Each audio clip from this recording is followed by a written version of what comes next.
tip that we'll be giving you this morning is actually research. You cannot overstate, or you shouldn't even understate this part of winning in business. Research on the market for your business. One of the biggest mistakes startups make is to assume a lot of people will want to buy a particular product or service because the business owner likes the idea or knows one or two people who want the product or service. To minimize your risk for loss, never assume there is a market.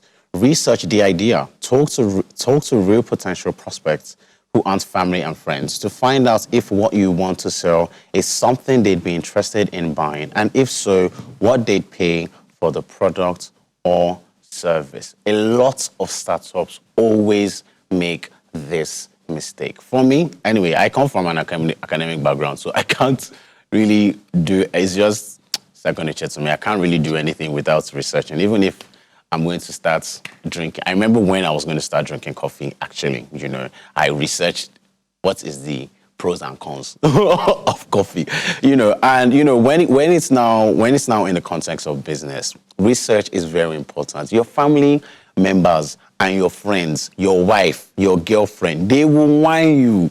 See, they would convince you that your product is the best thing since sliced bread because they're thinking about the mental health, they're thinking about the emotional impact of such a negative response. Wife is thinking that, this man has worked so hard for this thing. Let me just encourage him. Let us support him. They would give you convincing or half-truths, which is very dangerous when you want to start a business. Research allows you to see the truth and the reality of the business for what it is. And I'll give you an instance. Maybe you see a shop on a broad street, somewhere like Marina, for instance, and maybe you want to start selling, expensive burgers, maybe, something like 6,000 naira a pop for a burger on Marina. That's pretty much like the business hub of Lagos. Now, because now you're thinking that, now it's in this busy place, a lot of people in banks and lawyers and whatnot, insurance companies, they work here, so it seems like they'll be able to afford 6,000 naira a pop for a burger, forgetting that most of the people that even work in Marina don't even live, you understand, on the island. They come from, some of these people, other places, so they have to pay for transports, they have to pay, for all manners of things. The standard meal you are getting, the standard meal you're getting in places like that, Amala, for instance, you're getting 2,000 naira. Do you understand? You're paying 2,000 naira. You're paying 1,500 for a good lunch for you to go back to work. And now, because now you're a burger maker, you say, oh, yes, I found my passion. I'm going to position myself in a business place because there are rich people here. If you have people around you that are convincing you that business will work, it's very important that you actually go out there. You go to Marina, you ask questions. You ask about people's feeding habits. You ask about how much people spend on their lunch so that you are able to decipher, even if you still want to make burgers, people are not even interested in burgers. First of all, they want something that will fill them up and get back to work. A lot of people, that work in these kind of places, I've realized they actually eat a lot of solid food. They go for things like rice and stuff like this. So you selling a burger is the wrong market for people like that because they need their energy revitalized. So it's very, very important. We'll sell revitalizing burger. That's actually not a good business to start up, actually. So it's very important that you actually, you actually research exactly what you want to do so that you're not wasting time, you're not wasting energy, and most importantly, you're not wasting money. Okay, so the thing about research is when a lot of people hear the word research, they think about sitting in front of a system, typing in the Google search bar, what business is viable or whatever. Yeah. But research goes beyond that, actually. Research is doing a location scouting. Research is finding out what works in a certain location. You may be living somewhere different where 100 naira loaf of bread or a loaf of bread is quite accessible and cheap. And you feel, oh, okay, it should be like that everywhere. Some people, they don't even like eating bread. So if you go to an area where people don't really fancy bread, you're on your own. Exactly. So at the end of the day, it is location scouting. How accessible is this place? What are the infrastructures around? So maybe you're thinking, okay, I want to start selling food. Look at the environment. Are there schools in sight? Are there factories in sight? Like maybe building sites and all of that, where you know that, okay, the bricklayers and the electricians and plumbers and, every construction worker will be needing food in that area, food that is affordable and accessible. And, that's on one side. Then what do I need to start cooking? What's the capital I need? How much do I need? What energy goes into this? Do I need to employ anyone to man a stand for me, or do I need to do it myself? If I need to cook, when do I need to get up? How, like, who else is in this business in that area? What is their turnover like? Do they cook it on site, or do they cook and bring from home? Like, questions. It's not just, it's easy to sit down in front of a system and assume you're doing research. Ask questions. Go there. Go to that area, that particular case. So you've decided that I want to start selling rice and beans in front of, I don't know, a school somewhere in maybe Magodo. Now, your first question, that area, is anyone allowed to sell anything there? Are there other vendors there? Am I paying for space?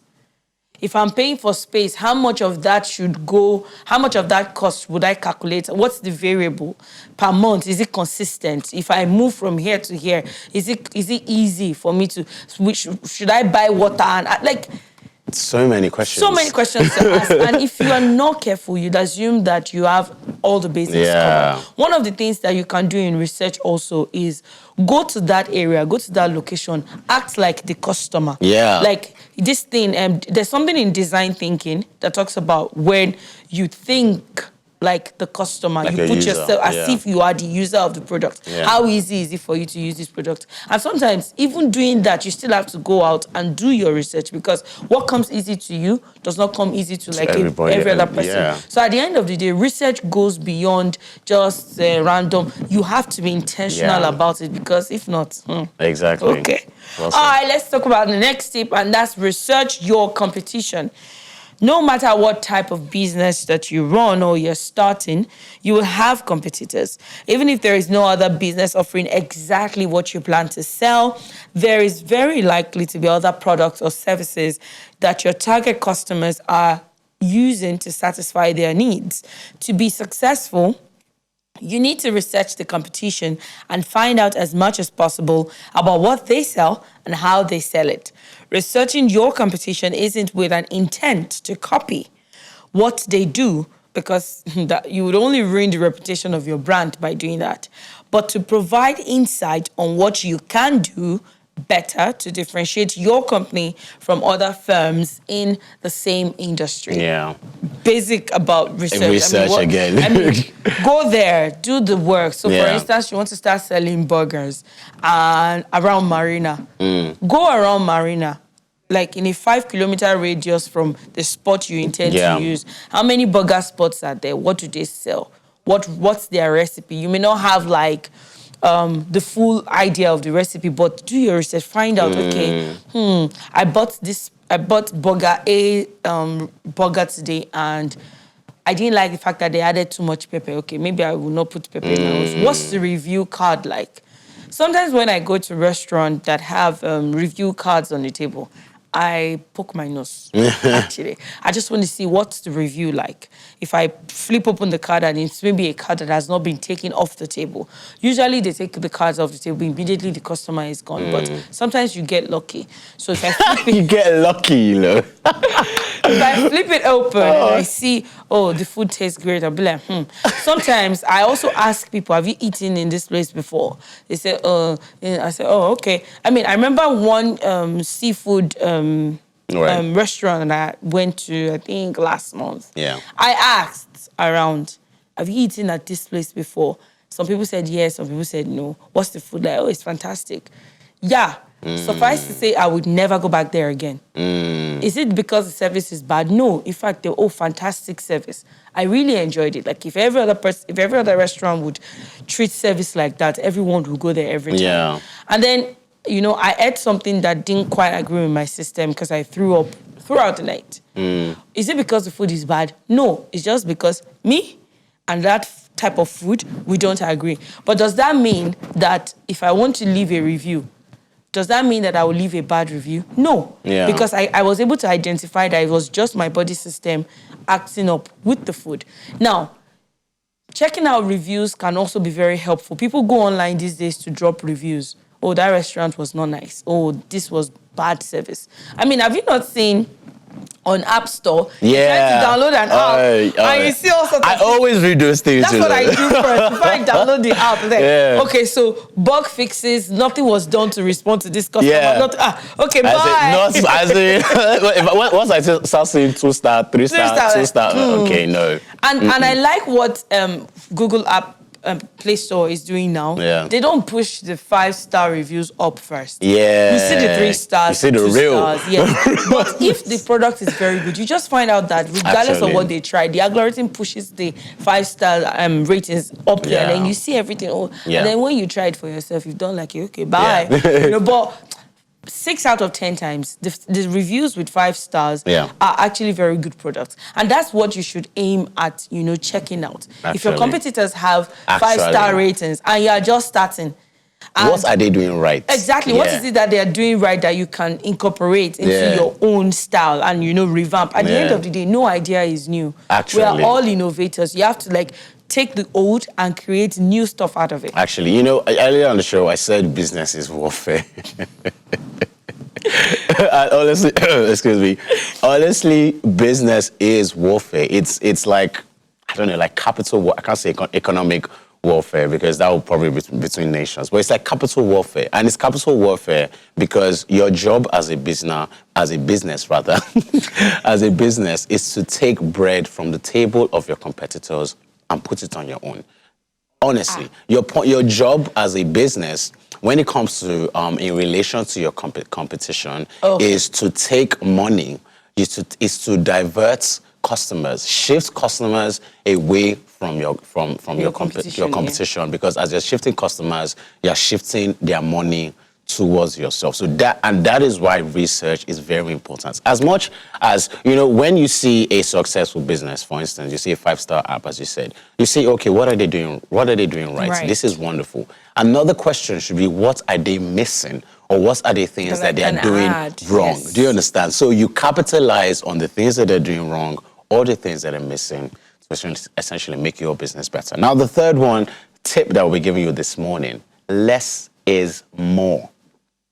Some people believe that entrepreneurs are risk takers, but for the most part, successful entrepreneurs don't like walking blindfolded on a limb. Instead, they take controlled risk.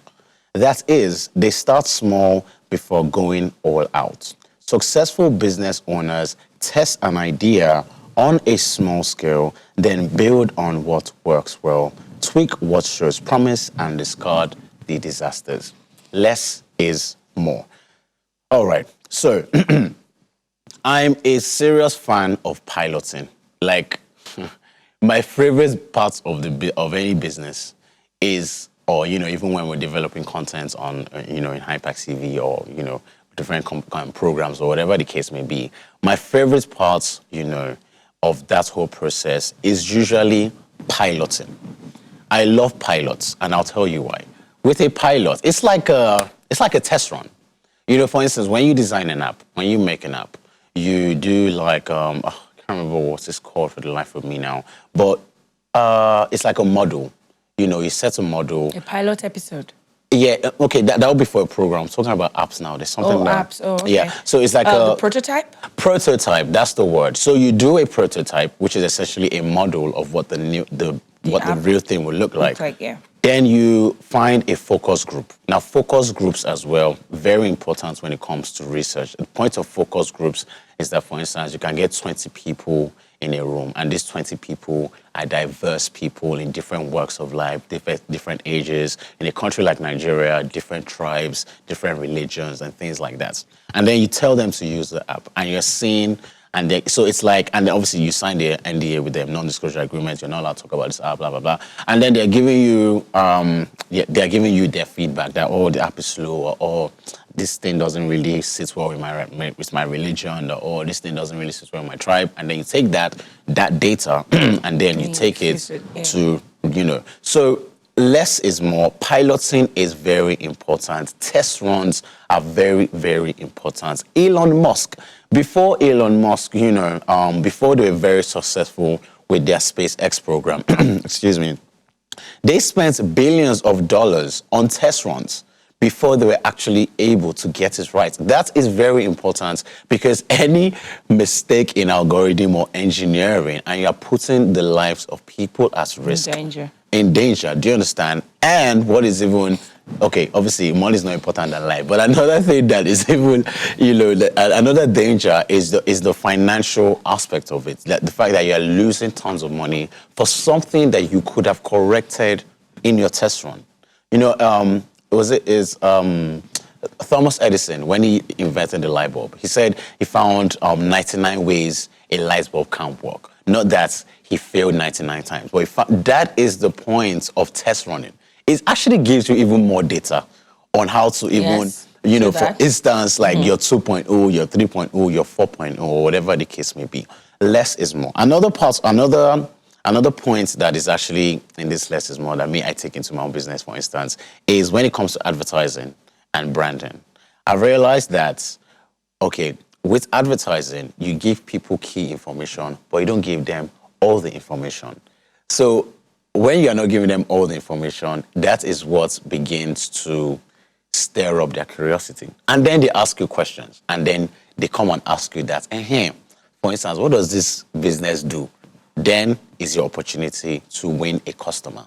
Do you understand? Then is your opportunity to actually win a customer's loyalty, because there is now a personal interaction. So then you're answering questions based on this one customer. So when it comes to advertising and branding as well, less is more. Not less that you shouldn't give out information about the business, but retain some information about the business. Give out key information. What is the vision? What is the industry? What is the field this business is working in? And then, you attract more curiosity. So very fascinating and important point. For me, less is more is also about simplicity. Yeah. It's easy to want to cramp all of the things you've learned and seen from other businesses. Burger A likes to put white mayonnaise. Yes. Burger B likes to put yellow mustard. And then you go, okay. So can I just say, master of all, is it jack of all trades, master of none? Less is more. Well, but that is essentially what less is more means. I beg to differ with that proverb, because we are realizing now that there are a lot of people that are multi-potentialized. No, we're talking about business. Right. We're talking about business. Focus on your brand. Yeah. A brand is more than a logo and a website. It's about your business essence. What you do, who you are, what your business stands for, and how all of those messages are conveyed. You can't be everything to everyone. There needs to be consistency in what you do as a business.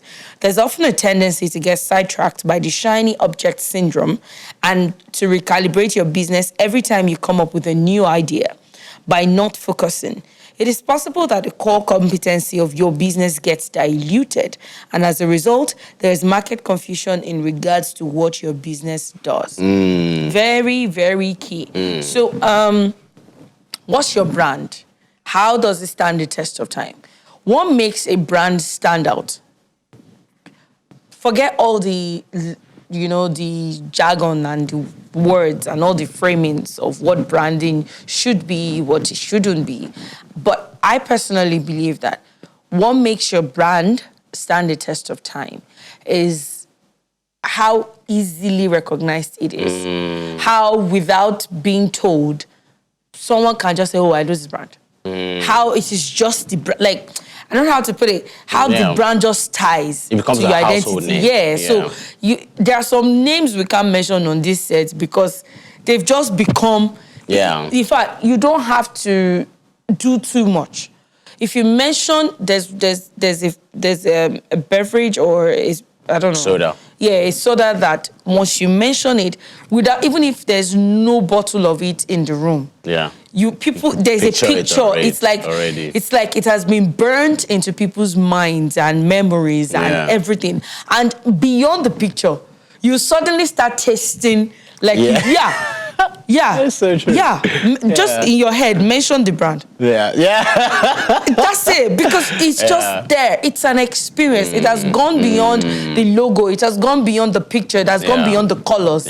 In fact, without thinking twice, if someone mentions that brand to you, you can already see the bottle, you can already see the color, you can already see the logo, you can already feel the taste in your throat. Why?